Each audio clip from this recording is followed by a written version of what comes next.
women are victims, women are victims, women are victims. And I'm like, no, women are strong, autonomous, courageous human beings. And 44 firefighters in New York City died that day, saving innocent people, and they were all men. Like 100% of them were men. So if you're male and black, Mm.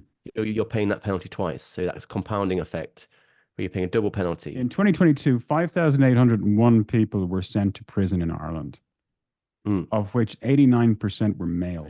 Stop being this hero of gender equality, and she was torn down, and she eventually was getting death threats and bomb threats, and had a police escort. 2021, 449 people in Ireland died by their own hand.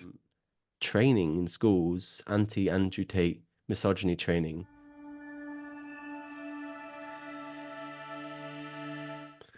Anyway, George of the Tin Men, thank you so much for joining me. I'm really looking forward to the opportunity to speak with you and meet you. thank you. It's good to be here. Thanks for the invite. Lovely to meet you too. Um, so how would you describe yourself and what you do, George? Uh, very difficult.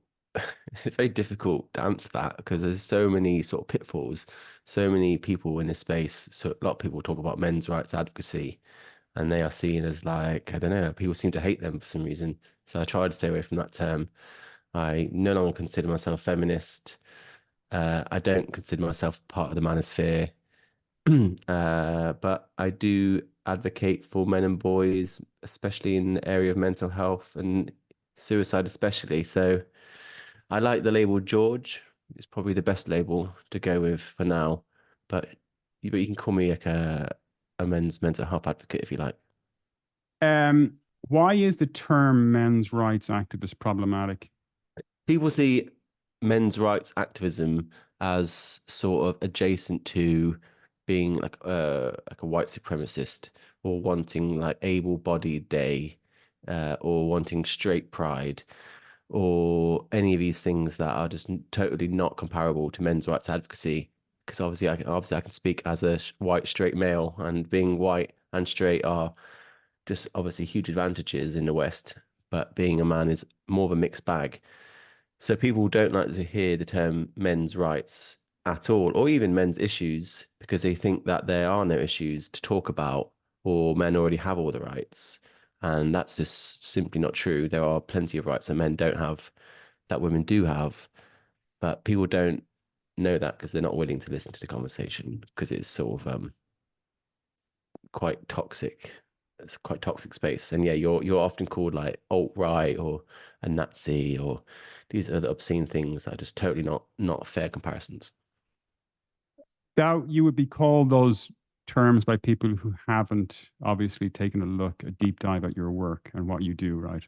No, yeah, I think people have like a repulsion to sort of compassion for men in many ways.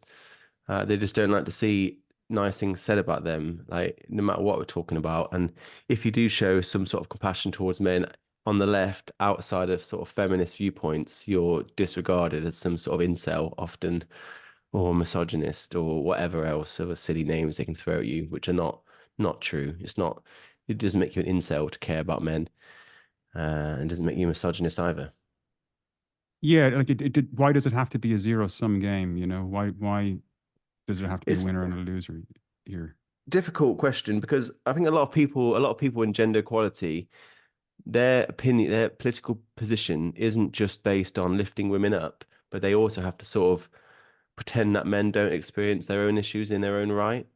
So a lot of people, like if we talk about feminism, for example, and issues such as domestic violence, a lot of the feminist perspectives of domestic violence are that it's something that men exclusively do to women, and if women does it back, it's often self-defense or retaliation, which is not it's not that it's wrong, but it's not the complete truth. So that opinion is not only based on lifting women up and protecting women, but also they have to continually present male victims of abuse as non-existent or insignificant. And when issues come along that say actually men do exist, men are abused in significant numbers, in many places in the same numbers as women are, those people that see that don't like it because they base a lot of their sort of personal beliefs and their identity essentially on the opposite being true. So the fact that these things are now appearing that go against your identity, politically speaking, especially when you made that identity so visible, it's very difficult to wind that back. It's a bit like supporting a football team, for example. Like you're often you'll support a football team to the bitter end, regardless of how poorly they perform, and people are not willing. People are using that within their political beliefs too, I find. You've spoken about some very interesting research around domestic violence Mm, that goes contrary to accepted thinking. Can you yeah, can that's you to put it tell us a lightly. little bit about that? To put it mildly, I'm trying to be euphemistically talk Yeah, about it there. being very diplomatic. Yeah. So domestic violence until about 50 years ago was seen as something that was behind closed doors, a private matter. It wasn't a criminal issue. Police sort of looked the other way until like the early 70s when someone called Erin Pitsey opened the first abuse refuge in the world in London, not far from me actually, called Chiswick Women's Aid. So that was the first time in the world where a space had been set up to bring women and children into the space to protect them from violent men, abusive relationships. So that was 50 years, 52 or 53 years ago, which is comparatively not long ago at all, considering domestic violence has existed for as long as human beings have existed. And from that point on, the movement itself was actually essentially hijacked. Erin, who opened the first refuge, actually polled the women that came to her. So women that were vulnerable, she polled them, and of the first 100 women in, she found that 60 of them were at least as violent as the men they left. So she discovered that it was not something that men were doing exclusively to women. It was better described as a cycle of violence where both women and men were feeding into it. And with that in mind, she tried to open up a shelter for men and boys, just like women and girls. And then that's sort of where she stopped being a national treasure, stopped being this hero of gender equality. And she was torn down. And she eventually was getting death threats and bomb threats and had a police escort. And then eventually left the country altogether. And she is now a shadow of the domestic violence industry. But the lessons she's taught still are still there if you look for them. And that is that domestic violence is not fundamentally a gendered issue. Second, there's a huge part of domestic violence is bilateral. So half of domestically violent relationships are bilaterally violent, meaning, like I said, both partners feeding into it. And then the third thing is that it's a multiplicity of causes. So there's more than one cause of domestic violence. The domestic violence industry is based on the idea that domestic violence is men's patriarchal need to control women. And that is power and control is certainly a part of the problem, but only one part of the problem. And it's also part for women as well. So women also, abusive women are also motivated by the same things. So not a gendered issue, a multiplicity of causes, and a large part of it's bilateral or reciprocal abuse. So I suppose in general, those are the three things I would say single me out as not particularly popular in this space. Although those are all scientifically valid, proven things, and I'm more than happy to send you any number of citations for that. Yeah, I mean, your position is supported by research and evidence. Right. So, Yeah. And not poor research, like really great research. Like those three things, I plagiarized. I'll be honest with you, I plagiarized those three things. They're from Professor Murray Strauss. Those are the three things he talks about that are missing from domestic violence research and academia and advocacy. And he founded the field of family violence research itself. So he's no longer with us either. And he founded the field. He set up. He created the models which we still use today to study violence. The tools we use now were made by him, and the field itself was created by him. And he went on and wrote like dozens of books and papers and studies. And those three things: bilateral abuse, multiplicity of causes, non-gendered issue. Well, that was like his sort of calling card. But now I've stolen it. Sorry, Murray. But he's making good points. So my point is that the research not only exists but it exists at a gold standard, like huge surveys. Like Murray Strauss himself took 200 surveys and studies, compiled them together, and then presented them all and said, these studies show that it is not a gendered issue. And it's not just him, there's plenty more researchers just like him, just as good, that's saying the exact same thing that are just widely ignored because what they're saying, although true, is just very unpopular. what happened to Murray Strauss in terms of was he cancelled? Was he expelled from? Yeah, death threats, more death threats. He received a very prestigious award. He was the president of some sort of sociological society in America, and he was winning like a lifetime achievement award. And the first two rows of people stood up and protested and all left. It's just like that's the sort of thing. And then obviously he did get death threats. Him, so he was part of like a threesome of researchers: Murray Strauss, Richard Yellis, Susan Steinmetz. all leading the way in the early 70s and 80s in terms of research. All of them found that it's not gender issue. All found that men are abused in significant numbers, and all of them received death threats. Susan got the worst. In fact, she had a bomb threat phoned into her daughter's wedding at one point because of she wrote the first book on battered men, and she quit. She just stopped her research altogether at that point, and I totally get that. But yeah, like there's a huge amount of animosity towards any researcher in domestic violence that dares to say anything about the significant number of male victims of abuse. Well, the intimidation obviously worked. Where was Which the is, intimidation coming from, George? Like who, I what mean, group? Erin, who I've spoken to personally a few times, would say it's the feminist movement. But I mean, it's difficult to know because it's like that's the anonymously called in, but Hmm. she certainly got a lot of hostility. All of them did in feminist spaces because they were basically obsessed with this idea of patriarchy and patriarchy being the one single cause of domestic violence. And they really made domestic violence became the sort of poster child of the patriarchy, and that became the thing that they were really beating the drum on. And it turned out not to be true, or not the complete truth. So you can understand why certain people have that are motivated financially as well to stop these people from talking. And it's ironic because they were doing research on violent women. I feel like the fact that they got bomb threats from women is so Yeah, ironic. it's It's it's like a, it's a you're not really disproving them, are you, by sending them a bomb threat? yeah. It's really counterintuitive, in my opinion. There's a problem. There's something. There is a problem here in how women are treated in the justice system Mm, and men. So, according to the Irish Prison Service annual report of 2022, I want to get your perspective on this little. I know you love research data and stats. Okay, yeah. so in 2022, 5,801 people were sent to prison in Ireland, Mm, of which 89% were male, mm. and obviously 11% then were female. So, what's your perspective on those kind of numbers? I mean, obviously, a large disparity weighted towards men. And it's actually less than I thought it would be. Like in America and UK, it's more like 95% men. So I imagine it's similar. But the thing about that is, in America, for example, 95% of prison inmates are male, but only about 70% of violent crime, or 69% of violent crime is by men. So men are performing 69, 70% of violent crimes, but they're making up 95% of the prison population. So though we would expect to see more men in prison, we wouldn't expect it to be sort of a 20-to-1 disparity. It should be more like 70%, maybe 75, 80%. And that is what sort of lays down the bedrock of this idea of do we judge men more harshly in the criminal system for the same things? And it turns out, yeah, we do. In the UK, the Ministry of Justice did their own report not even that long ago, found that men are 88% more likely to go to prison under similar criminal circumstances.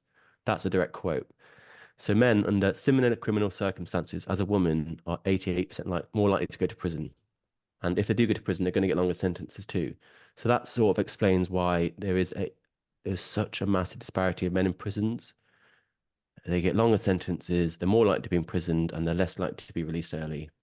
And I'm not saying it should be 50-50 because men do perform the majority of violent crimes, but the huge disparity we're seeing in prisons, there's more to it than that, in my opinion. And of course, you can't say this about also talking about black men because black people are also treated more harshly by the prison system, and men are treated more harshly by the prison system. So if you're male and black, Mm. you're paying that penalty twice. So that's a compounding effect where you're paying a double penalty. And that's why there's even more black men, especially young men, in the prison system. Do you think there could be an issue around separating mothers from infants? Yeah, that's one. Yeah, they said that. Like judges hold on to these quite antiquated beliefs of that a mother shouldn't be in prison because they have child rearing duties to do. And yeah, that's.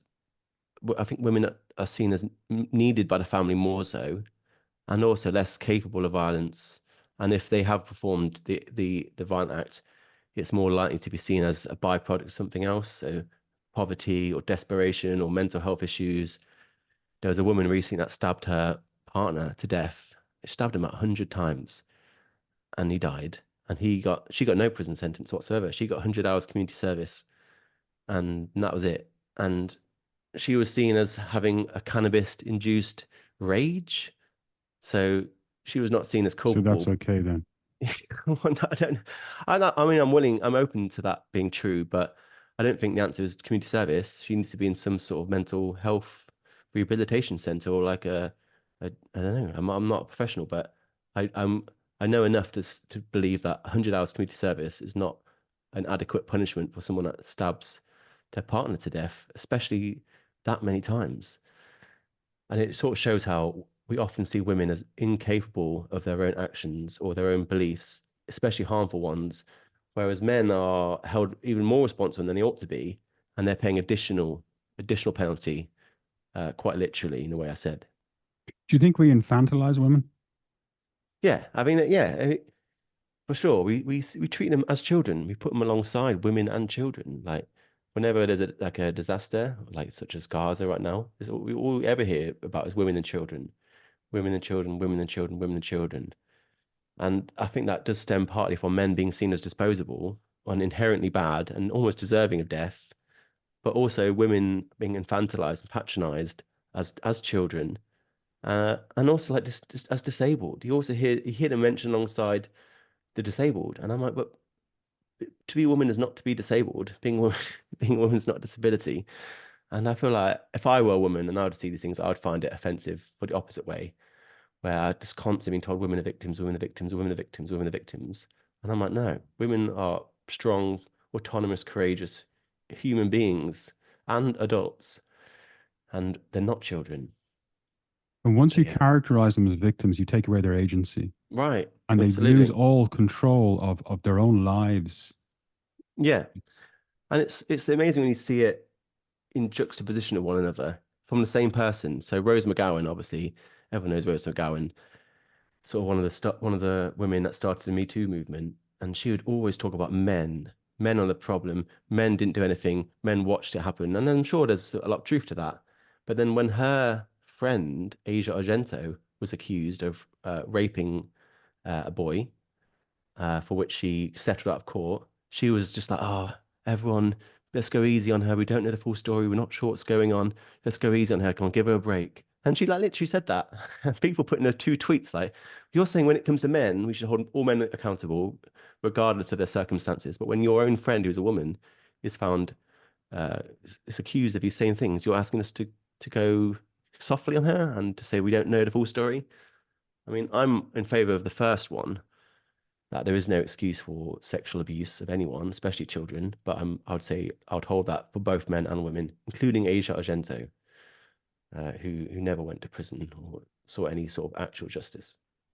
there seems to be a readiness and eagerness to explain behavior from one gender, if you like, or to look for reasons to be sympathetic. Yeah, and there's an even better example recently. We have this MP in the UK, and you might have heard of her, Jess Phillips, and she's always saying stupid things. Like she's a real gift to people like me every time she opens her mouth. And the UK government have this quite draconian idea of where they're going to start sending British prisoners to Eastern European prisons. That's But a it new was thing they're going Rwanda, to do. no? Oh, that's for refugees. Okay. Both of those policies are horrible. I don't agree Yeah. with either of them.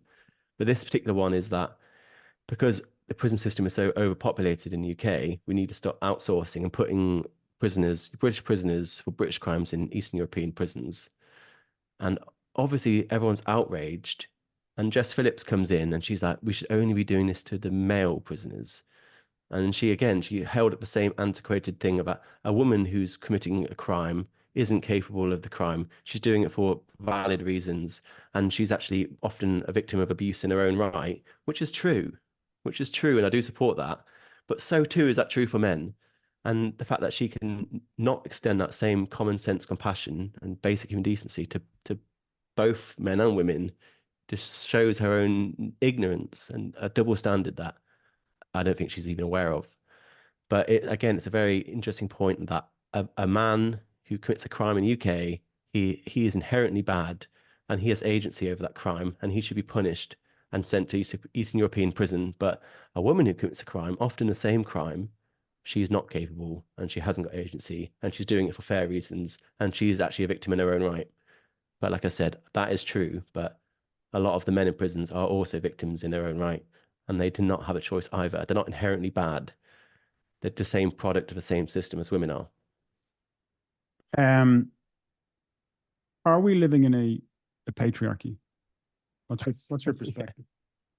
I think there are better ways to describe modern society in the UK, especially.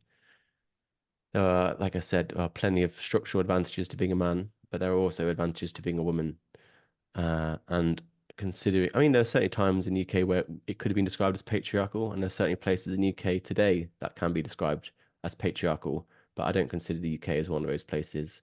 I think there's better, more nuanced, less politicized views of the UK because there are genuinely structural advantages to being a woman. There are many government sort of departments and ministers for women that don't exist for men. So to put an example to that, like we have a minister for women, we have a minister for women's health, and now an ambassador for women's health. All three of those positions I support, but none of those positions exist for men. There is no minister for men or minister for men's health. And I would argue that men's health is now even worse than women's health. And that position is even more important. And they don't exist. And I'm like, well, what sort of patriarchy wouldn't even establish a minister for men? It doesn't make sense, in my opinion. And also, when you consider the fact that patriarchy quite literally means father dominator, like if you look at the origin of that word, I'm like, fathers in the UK often don't even have rights to their own kids. So like, what sort of dominator doesn't even have rights? It doesn't make sense, and it paints a very narrow, cartoonish worldview that I think we all need to grow out of, personally speaking. Richard Reeves has characterized toxic masculinity as a toxic term. Yeah. Why do people believe masculinity is toxic? Um, because we're a lot more willing to see the bad things that men do than the good. Hmm. Like we often we look at things like gamma bias, which is another cognitive distortion, where basically we highlight the male sex within the bad things that men do, and we minimize it within the good. So we highlight the male sex within perpetration, and we highlight the male sex in the area of privilege. So we talk a lot about male perpetration, we talk a lot about male privilege, and then opposite that, we erase or downplay the male sex within victimhood. So obviously, like in domestic violence, for example, we don't talk about male victims. And we also erase the male sex in celebration. So we don't celebrate men for the good things they do. Like another great example would be like 9/11, for example. A lot of people say that's caused by toxic masculinity, the terrorist attack on the Twin Towers. All of the hijackers were men. All those behind the scene were men. This is something that men do that's evil and hurts everybody. Toxic masculinity. But what people do not talk about is that every single firefighter who died rushing into his buildings was also a man. Like every single one. I think there's about 344 firefighters in New York City died that day, saving innocent people, and they were all men. Like 100% of them were men. And that was never made part of the conversation. So we have this thing where we only ever talk about bad things men do, and rarely, if ever, the good things that men do. And that gives us a very warped, one-sided perspective that harms men. That is sort of best captured through this bogus concept of toxic masculinity that is slowly falling out of fashion, thank God, but is inherently harmful viewpoint and totally on board with Richard Reeves' toxic rhetoric, toxic terminology, and unwelcome terminology that we have long since grown out of too. And the problem there is that it's immutable. Masculinity, if you're born male, you're born with masculine features. They're immutable. They can't be changed. So once you blanket characterize Hmm. everybody with immutable, I mean, that's you're in very, very dangerous waters, very, very dangerous territory there. I mean, Yeah, we would. this is the kind of thing you do in National Socialism. I mean, Yeah. like, I don't want to over egg the pudding here, but this is not a good way to. If you're a 5 year, 6 year old boy and you're hearing this stuff, my God. No, I know, especially when you're seeing that alongside of all this positive messaging for women, like women and girls, that the future is female and like, girl power, girl boss, and they'd go and all these amazing messages, again, which I support, Hmm. about empowered women. And then, but the boys are just seeing that they're basically being called rapists in waiting. They're having people come into their schools to call them toxic and educate them on sexual violence. They're being told they're part of some sort of oppressive patriarchy, which is not particularly kind to young girls either. For a young girl to find out that the half the population are trying to oppress them is not particularly kind or And it's accurate. counterfactual. It's not just not And this is true. it's bullshit. Yeah. And I feel like we're introducing boys to these ideas younger and younger and younger to the point where we're actually brainwashing them. They're being brought into school. There was like that famous case of an assembly in Australia where all the boys in assembly, and these are like 12-year-old boys, they all had to stand up and apologize to the girls for nothing, for nothing. They had to apologize because they were boys. And that is like, that is obscene for anyone to do. But the fact they're doing that in an assembly for children, and the boys went home and they were like, oh, talking to their parents, oh, we had to apologize for something. Parents like, what? We had to apologize for the crimes of our sex. And they were like, what?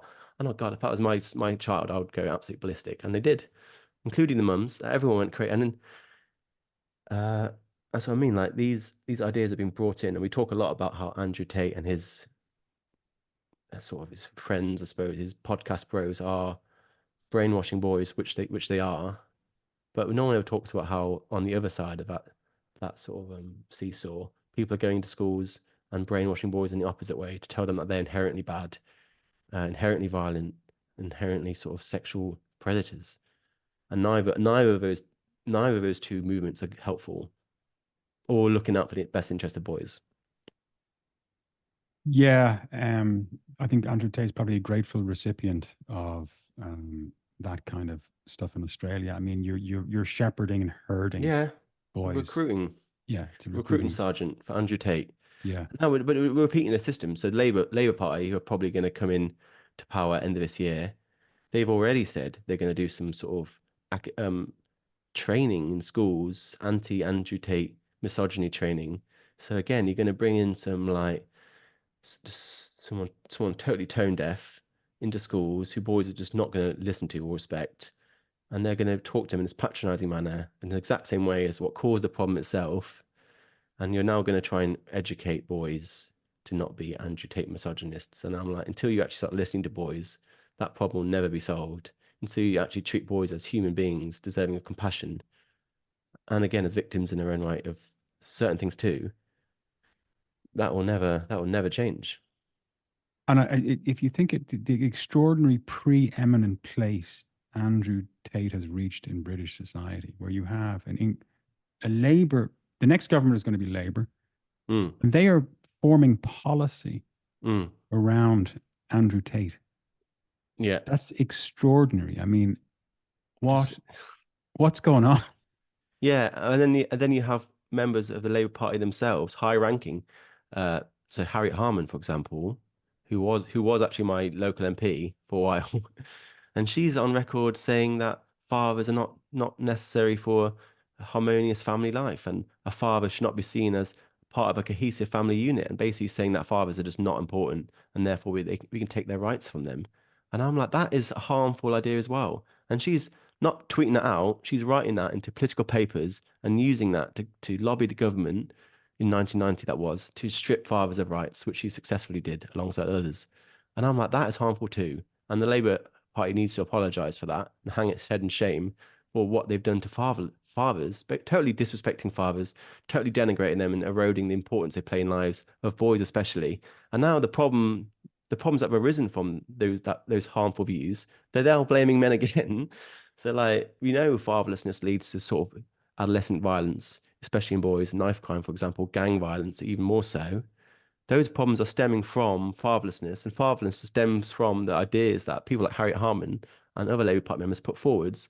And it's like you are to blame yourself. You share responsibility, Harriet Harman, and but they're just totally ignorant. They're just the heroes of their own stories all the time, and they can't see that they're just as poorly motivated as Andrew Tate, in my opinion. But at least he's honest about it. At least he's honest about being a piece of shit. Mhm. At least he doesn't pretend like he's some sort of virtuous human being. Yeah. So yeah, I won't be Um, voting for them, Labour Party this year, unfortunately. who will you be voting for? No one. No, literally You're no a one. I'm just gonna go and conscientious objector. yeah, I'm gonna go and spoil the ballot in like a really excellent way. Maybe some Mr. sort of Blobby, demonstration. didn't Mr. Blobby run over there at some point, or one of Count Binface. Baneface? Yeah. Yeah, I actually am going to vote for Binface. Like that shows you how Count Binface or Binhead is. It's a man with a bin on his head. That's all you need to know. And he is doing great. He's winning votes left and right and centre, including mine. So he's winning for Mayor of London. And I'm Where going are to you vote for based? him. Where are you based in the UK? Without I'm in London, currently in okay, London. so Yeah. you're Sadiq Khan. Sadiq Khan is your Sadiq mayor. Khan, I vote for him, and now I won't be voting for him again. He is just an idiot. Again, he just does not care about boys and men. Like, again, there's a really great example of this gamma bias thing where knife crime is a serious issue in London, gang violence especially so. A lot of boys that join gangs are essentially from fatherless homes and they're looking for a sense of belonging and leadership that they're not finding from home. A sense of like a male role model in many ways, and they're not seeing it at home, they're not seeing it at school, they're not seeing it in the media. So they're going out and joining a gang and they're Mm. getting that sense of belonging there. That has happened under Sadiq Khan's watch to the point where the the worst year in London's history for teenage stabbings happened on his watch. I think it was 2021, and every single victim was a boy. Not 90%, 95, 100% of teenagers killed in London that year were boys. He didn't say anything about it. He didn't say anything about violence against men and boys. The following year, there's a tragic story of a young woman that was killed, knife crime. And straight away, he's shouting from the soapbox about an epidemic of violence against women and girls. And I'm like, Sadiq, like 30 boys were stabbed to death on your watch last year. You said nothing, zero, nothing at all, no epidemic of anything. And yet, one tragic death of a woman, which is important too, suddenly that starts a massive national movement about violence against women and how it's this epidemic, a scourge. And I just do not believe Sadiq Khan is I just see him as so disingenuous and inauthentic, and he does it time and time again, time and time again, and like just, and that's why I'm not going to vote for him. And I'd say other people in my position should consider not voting for him either, and vote for Count Binface. He's literally a better option in my opinion than He Sadiq is Khan. becoming more and more attractive. Yeah, we know who we're And getting with I'm, Binface. yeah, I'm more sensible. You made the point that you spoke about Sarah Everard, the appalling Sarah Everard murder over there, It and wasn't you, Sarah Everard. It was a few years after that, but yeah, same problem again.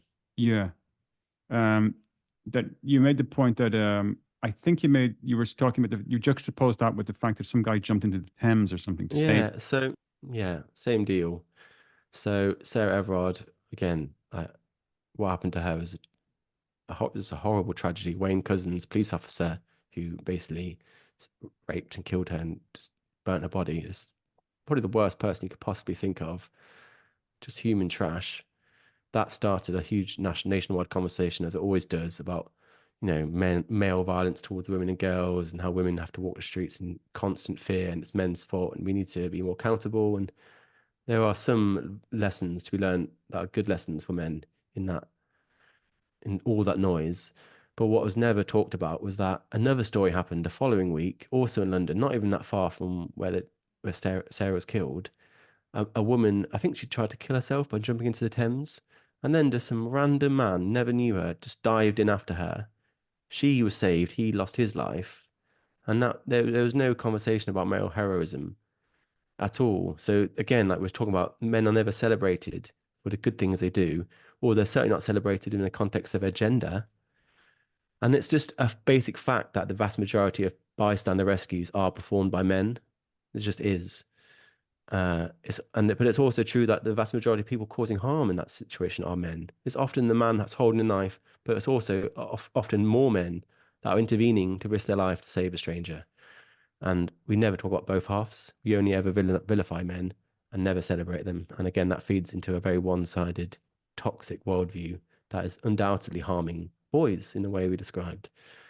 And it's like we should be talking about male violence, but we should also be talking about the good things that men can and do, and the fact that our society would stop functioning immediately if men just stopped existing. And we do need men just as much as we need women. We all need each other. Um, Another statistic I want to get your perspective on here, relating to Ireland. Hmm. So it's from the Central Statistics Office from 2021. 449 people in Ireland died by their own hand, right, in 2021. 449. Mm. 359 were male and 90 were female. So that's a ratio of 4 to 1. It's 80% male. Yeah.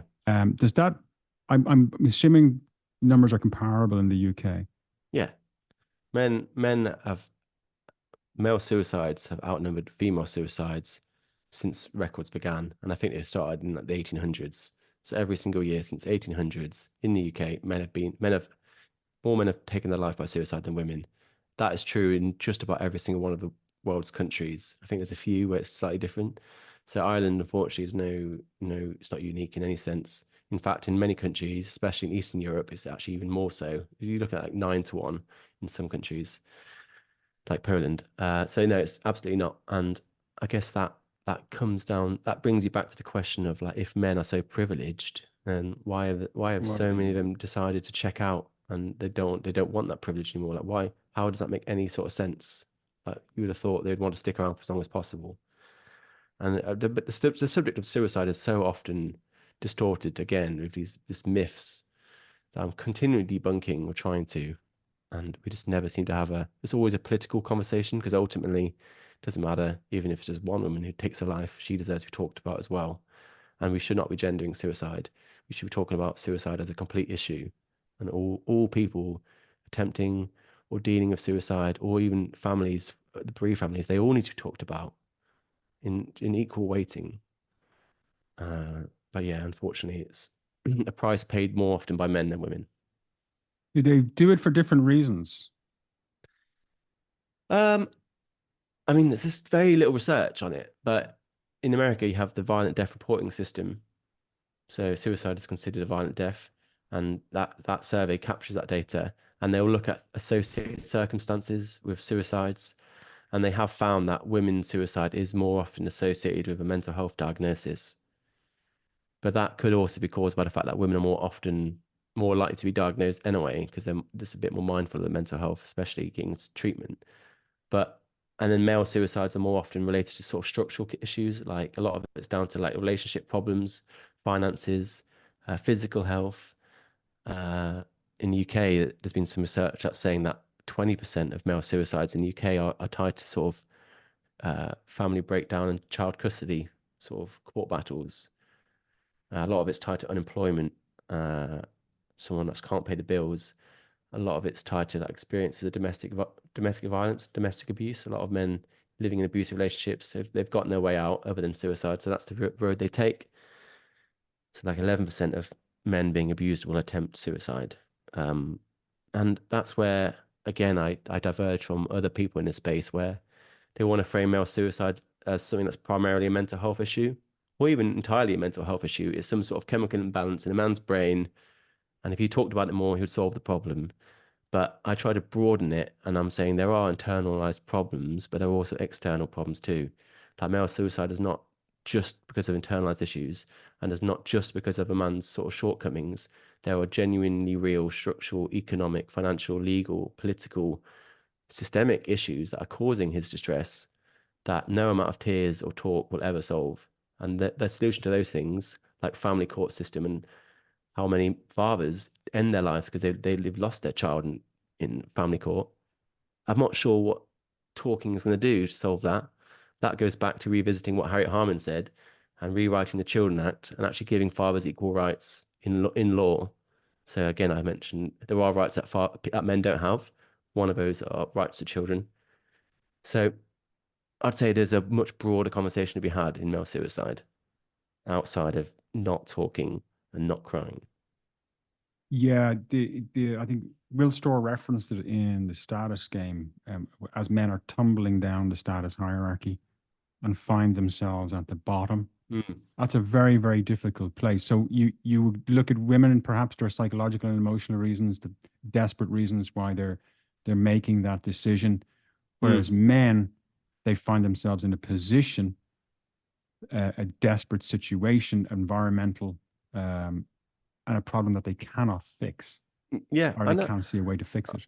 I mean, I've read recent reports on suicide that say male suicide is not only is it not primarily a mental health problem, but it's actually a rational solution-based outcome to a real problem. It's actually a man solving a problem a real problem, like a financial problem. Like and in a cold way, it does solve the problem, but there are better solutions out there, of course. But it shouldn't be seen as a man who's just lost his mind and not taking his medication and not sought therapy and has killed himself. It's a man making a rational decision. He's like, this is the problem. I've tried to solve it. I can't solve it. Now suicide is the only actual answer. And like most men who are suicidal do not conceptualize as the problem they have as being a mental health problem. That's just another fact. And we need to start widening our view of suicide outside of the very old biomedical model and started seeing it within the context of a man's lived experiences environment. And slowly we are doing that, thankfully, but we need to keep going. You've mentioned the fact before that men's parental rights are non-existent practically on Uh, outside of marriage in the UK. oh yeah, yeah. If you're not Com- married, you're serious trouble in the UK and America as well. But yeah, no, it's not. It's not that they don't have rights; they just don't have equal rights. Hmm. So if you want to get into like the nitty gritty of it, in the UK, the Children Act decides who has rights and who doesn't. It stipulates that mothers have full parental rights in all circumstances, whether divorced, separated, married, single, doesn't matter. Full rights to their children, quite rightly so. But a man does not, it's not the same. A man has to be married to the mother or named on the birth certificate. And without those things, he has no rights at all. He'd have as much rights to his own child as I would to his child. It's like there's nothing. And both those things, marriage and being named on birth certificate, they're both at the discretion of the mother. So she could be like, well, I'm not going to marry you and I'm not going to name you. So therefore, I'm going to take your rights. His rights to his own child, which is arguably the most important thing in his life, are at the discretion of the mother. And she can just decide not to give them to him. And that is just a fundamental imbalance in equality. That is not how it should work. And ironically, that's how it worked for women. For women to have rights, they had to be married. But now for fathers to have rights, they have to be married, and no one says anything. And it just does not. I don't understand how that's patriarchal either. Yeah, So that's how it works. In America, it's more or less similar. It depends on what state you're in, but they don't it's have rights, but they do have responsibilities. So it's so kind of, well, what's yeah, going on here, guys? Like, yeah. And this is like, I mean, like I'm the conversation around fatherhood often is one that's demanding equal responsibility around the home, equal responsibility for childcare. And I understand that. And I feel like men, to their credit, fathers have actually answered the call. They have actually started to. They don't do as much as mothers, but they've been doing a lot more than they used to. Like it was like only like a few percent of dads in the 1960s that ever changed a diaper. Now that is almost like 100%. Like most fathers are doing an excellent amount of work for their children. And if you factor in paid work, they do just as much for their families as mothers do. It's just not in the same areas.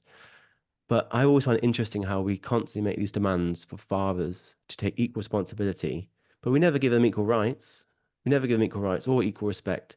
And rights and responsibility are quite literally the same, two sides of the same coin. Like your you can't rights have are one my without the other. responsibility. Like you can't ask someone for equal responsibility if you're not going to give them equal rights. That's how it works.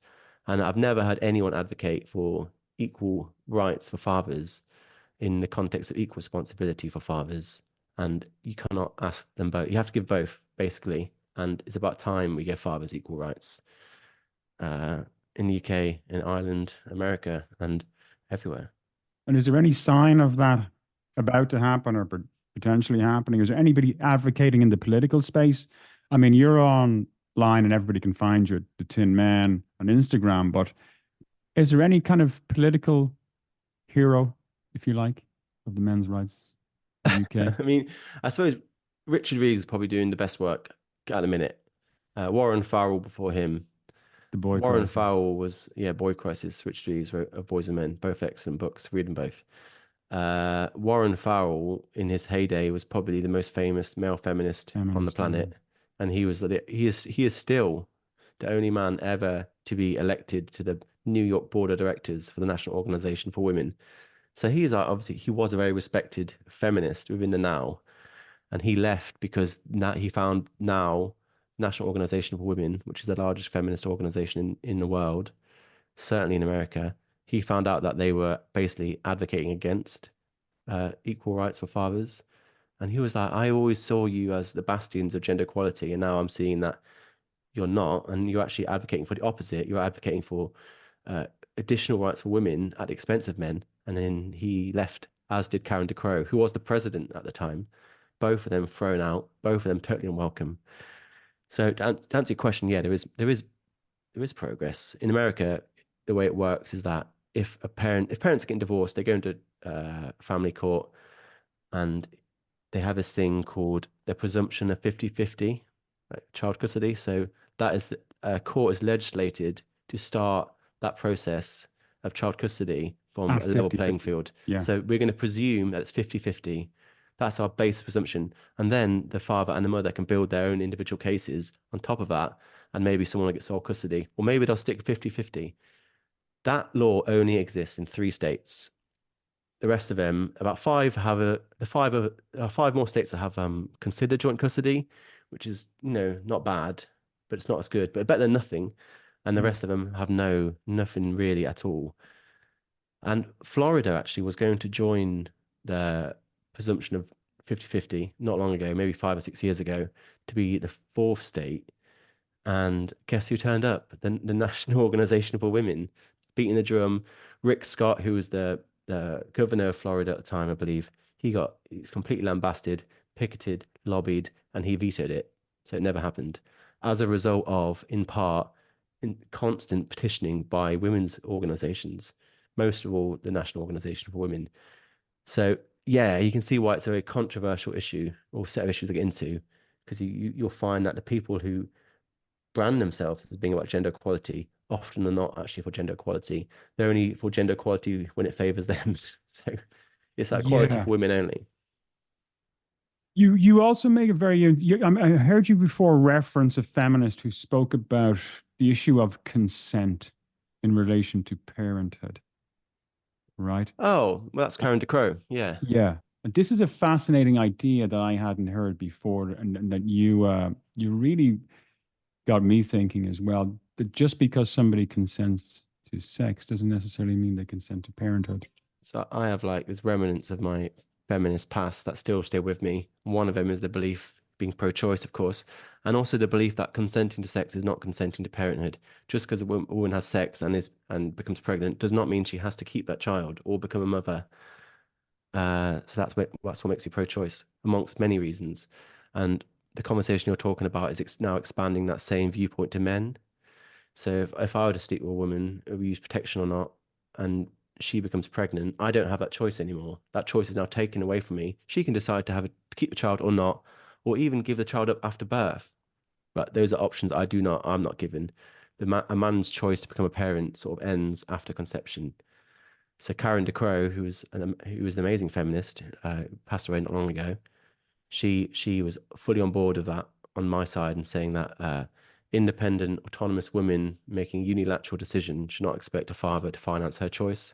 And I'm like, I don't know, I can't really argue with that. I think that's fair. Like, if a woman, autonomous woman, making a unilateral decision to keep a child should not and cannot expect a man to finance that choice. And I feel like a man who uh, gets a woman pregnant, as long as he tells her early in the pregnancy, I don't know if he should be legally compelled to pay child support for 18 or 21 years of his life. Like, that's a decision that she's making. That's part of autonomy. And like, he also, for him to consent to sex is also not consenting to parenthood. So I'm still undecided on that. I want to have a conversation. I don't know how exactly I feel about it, but Why are you undecided? because I wonder whether it would actually harm the child long term. But then I'm also asking, is it better to have a resentful dad who's being legally compelled to being a parent, as we currently do it, or is it best not to have a dad? And maybe by not having a dad, you're allowing a father who is more committed to step in and become that role model. But I don't know. I mean, I'm leaving myself open to being wrong because no one's having this conversation. There's always a chance of something I've not thought of. But that's just a conversation that no one's ready for. The pro-choice for men, and that's called a paper abortion, basically, where basically a father can opt out of all rights, responsibilities, and privileges to a child as long as he tells the woman like early in the pregnancy. And I feel like that's an interesting conversation to have. Or even to consider. Everyone talks about deadbeat dads, but no one ever thinks about maybe he didn't even want to be a dad. Like if a mother is forced into having a child, I would not expect her to be the best mother in the world. I'd expect her that child's unwanted and she doesn't want to be a mum. And I would not be like, oh, it would be totally surprising if she was a deadbeat. And again, that's another reason why I'm pro-choice. I don't think we should be forcing mothers to have children they don't want. I also don't think we should be forcing fathers to have children they don't want. And that's why I'd like to be pro-choice for both. Um, what is the "Are we dating the same guy" movement? Yeah. Oh, it's so, oh, yeah, God. Right. Are we dating the same guy? A series of Facebook groups that have popped up over the past 5 years all over the world, all over Western countries, let's say. So America, UK, Europe, Australia, and each of the major cities has one. So London will have one, Ireland will have one, Dublin will have one, New York, and they range from like maybe 10,000 members to over 100,000 members, all of them women, all of it private. You're not allowed in unless you're a woman.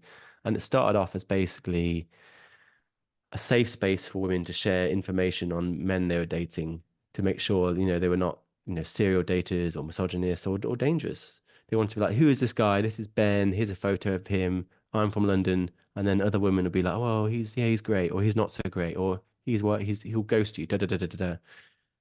And I'm on board with that to a certain extent. But what it's since become in certain areas are just really malevolent groups of women just trying to destroy men and boys, and like just trying to find out how to stalk men, trying to find out where men live, how to track their cars. Like one of them is about how to unlock your partner's phone whilst he's sleeping. One of them, one woman said she bought her boyfriend some glasses, like what I'm wearing, that are reflective, but she only did it so she could see his text messages. And these are just like that is happening in these groups too. And whenever I say that, I get loads of women saying, "Well, I'm in these groups and it's all wholesome and supportive." And I'm like, I believe you.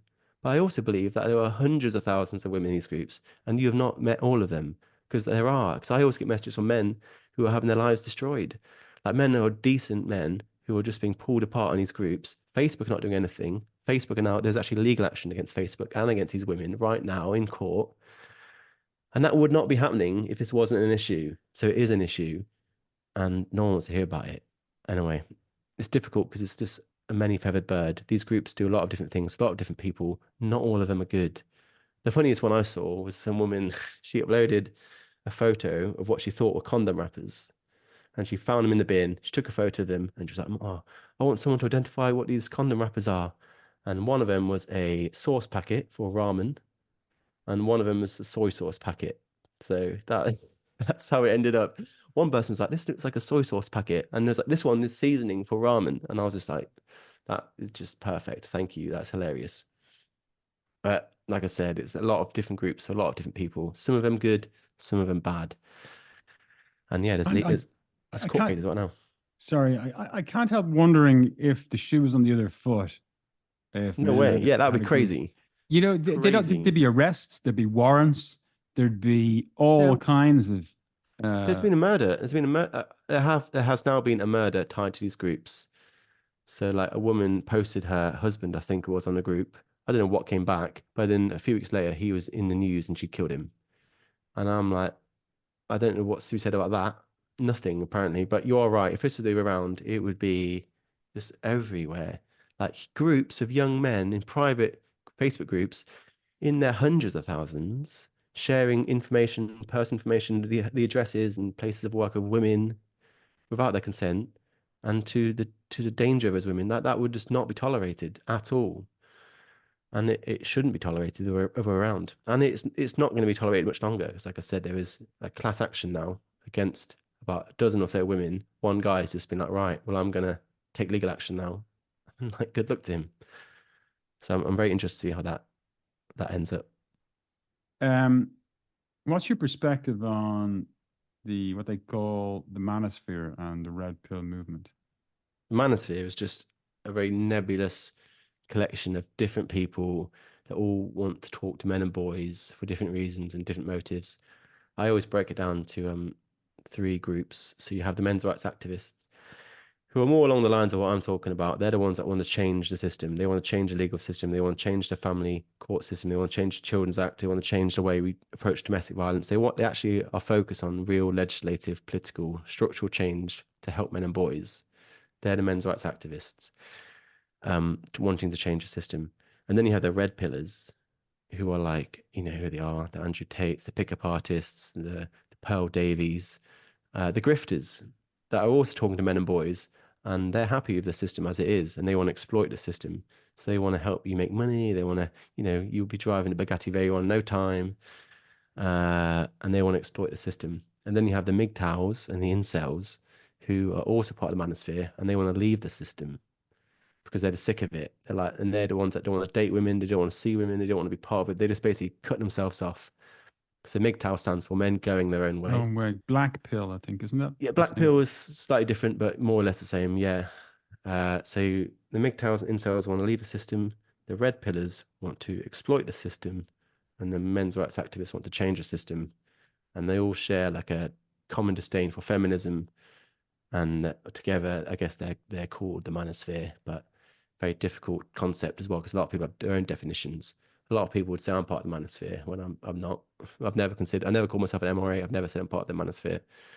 But I guess often it's a label used to discredit people, just to say, oh, he's just part of the Manosphere. Don't listen to him. So what does the future hold for George and the Tin Men? Where can you take how far can you take this? I've already gone further than I thought it ever would. I just wanted a space to put content up that I thought was interesting. I just wanted to have access to reliable information for my own personal use, for no one else's need. Just so if I'm having a conversation at a pub or restaurant or with friends and one of these issues comes up, I have a page I can just look at and be like, oh yeah, here's information. And I can engage in these conversations in good faith with confidence. I never thought people would follow, but now they do. So now, now I'm making content for about 65,000 followers.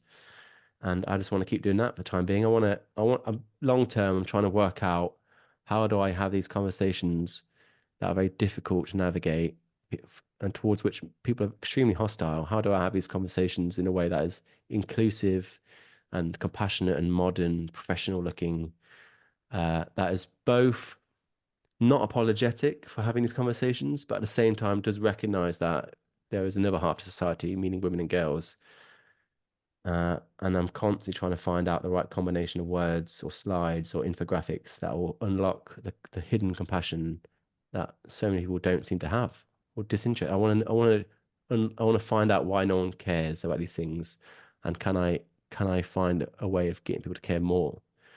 And that doesn't necessarily have to be design. Like I'm also a professional filmmaker. I can also animate. I'm pretty good at copywriting. Like I have the entire spectrum of creative assets to my disposal, and I want to try these different things. I want to do podcasts, I want to do films, I want to do animations, I want to do print literature, I want to do infographics. And it's like research and development, really. Like it's like the whole project itself is research and development into how to have these conversations in the way I described. So that'll keep me busy probably for the rest of my natural life. And then, Well, so, there's a lot of there's a lot of stuff to explore there, George. But also, I think for you, you've got to get the people that are interested on the females that are mothers. mm, They're the key because they have a mm, vested interest in the health, mental health, the future of their boys, mm. and they're very interested. So I'd love to see you sitting around a table in a podcast studio or something, um, talking to feminist mothers.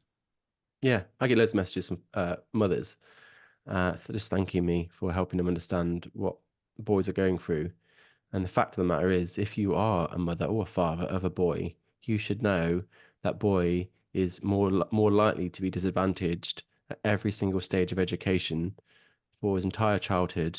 And when he becomes an adult, the biggest risk to his life will be suicide. Every single day he wakes up, every single year, until he's about 50, and maybe even beyond that.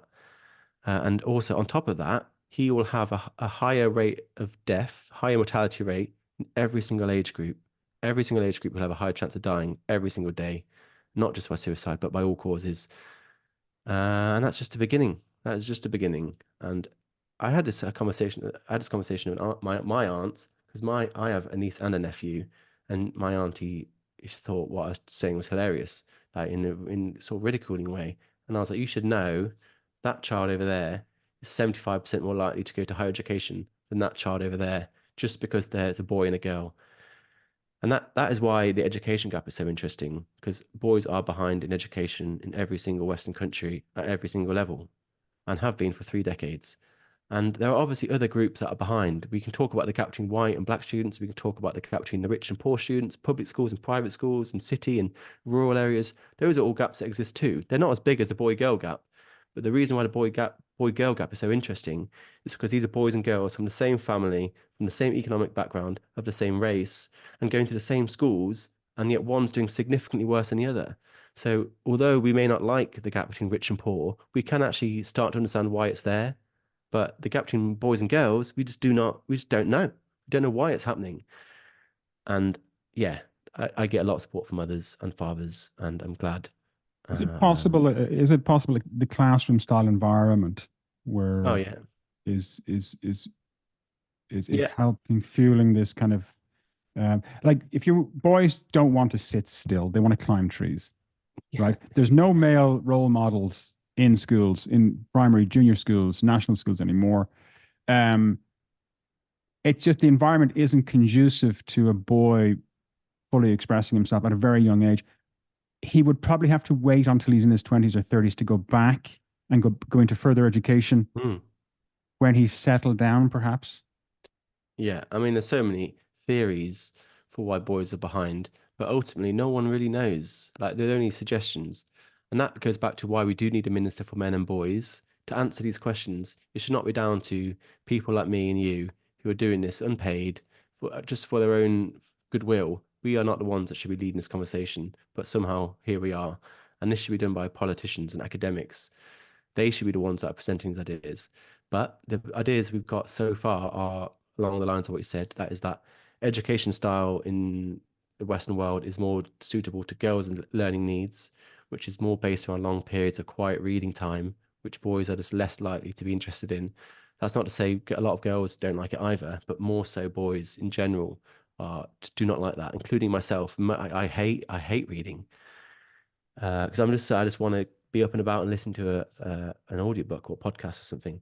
So there's the education styles not as suitable for boys as they are for girls. They have the fact that teachers are, because they're mostly women, overwhelmingly women teaching, they have been shown to grade girls higher for the same work. So we talked a little bit earlier about how a man in prison in court is going to be get a higher sentence for the same crime. The same is true for boys and girls in classrooms where he's going to get marked down for the same work and he's also going to get punished more harshly for the same behavior. And that is seen because of an overrepresentation of women in classrooms. So in the UK, one in four schools in the UK have no male teacher whatsoever, not one male teacher in the entire school. That's one in four. And about 80% of classrooms are female. In America, it's amazing. Like in America, especially in kindergarten, this is a fact Richard Reeves talks about. He says there are more women flying military planes as a share of the occupation in America than there are men teaching kindergarten. That's how bad it's gotten. Uh, and then also boys develop have a delayed development over girls. So we talk a lot about this immaturity, like 2 years maybe of like boys being behind girls in terms of their cognitive development. And that's just something that's been neurologically shown. And those are people argue that boys should start school a year later to be redshirted and that's a very controversial opinion that I don't necessarily agree with, but it's an interesting point of view. Uh, and then also that there's just advantages that are afforded to women and girls through things like scholarships and financial awards that don't exist for boys. So if you look at scholarships, gendered scholarships in America, like the vast majority of them are for just for women and girls, but women and girls have been ahead of boys in higher education in America for 40 years, maybe. Like in higher education, women are ahead of men in every single ethnic group in every single area, and yet they are still the ones receiving the vast majority of scholarships, and that has to end as well. Like that affirmative action's over. So you're so successful, to the point that men are now further behind than women in higher education than women were 50 years ago. So you swung the pendulum so far that it's actually worse now than it was in terms of equal representation. So those are just some of the ideas, and we don't really know how many of them are good or bad because no one's actually working it out. Like I said, the work's been done by people like myself and Richard Reeves and a few others, and not by policy advisors who are just disinterested. They just don't care. Yeah. Well, I hope you do keep doing that work, George. I am, as a father of a 7-year-old boy, I feel very grateful and very relieved that there are people like you, men Thank like you you. around, doing this stuff. Um, so keep going. And thank you so much. I really enjoyed talking to you. Thank you so much. No worries. Thanks for having me.